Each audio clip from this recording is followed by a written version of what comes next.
Mesdames et messieurs, bonsoir et bienvenue à ce flash. Jean-Baptiste Natama s'est éteint ce matin à l'âge de 54 ans. Le Burkina Faso perd un homme politique, un diplomate et un écrivain. Le natif de Léo était aussi militaire. Il s'était enrôlé dans l'armée à l'âge de 21 ans, en pleine guerre contre le Mali. Jean-Baptiste Natama était titulaire d'un diplôme d'études approfondies en droit et d'un diplôme d'études supérieures spécialisé en stratégie et diplomatie. Jean-Baptiste Natama a également été directeur de cabinet de la présidente de l'Union africaine avant de démissionner en 2015 pour se lancer dans la course à la présidentielle au Burkina. Hier, le président de l'Assemblée nationale a rendu visite aux forces de défense du 11e régiment d'infanterie commando de Dori. Cette visite a permis à Alassane Balassa Kandé de s'enquérir des conditions de travail des forces de défense. Il leur a témoigné la reconnaissance de l'État pour les efforts qu'il déploie au quotidien afin de sécuriser les Burkinabés.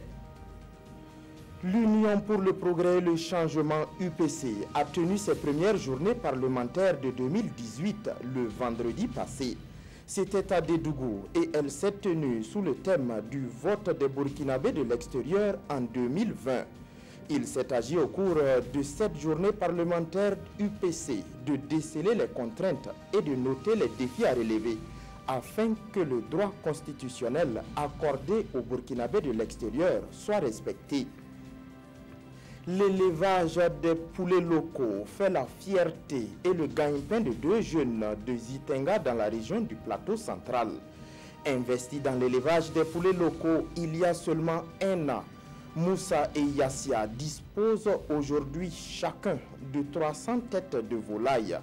Leur intérêt pour les poulets locaux font aussi la fierté des responsables du département de l'élevage, car selon eux, plus de 70% des poulets au Burkina sont métissés. Le dossier sur les poulets locaux sera le grand format du 20h de ce jour.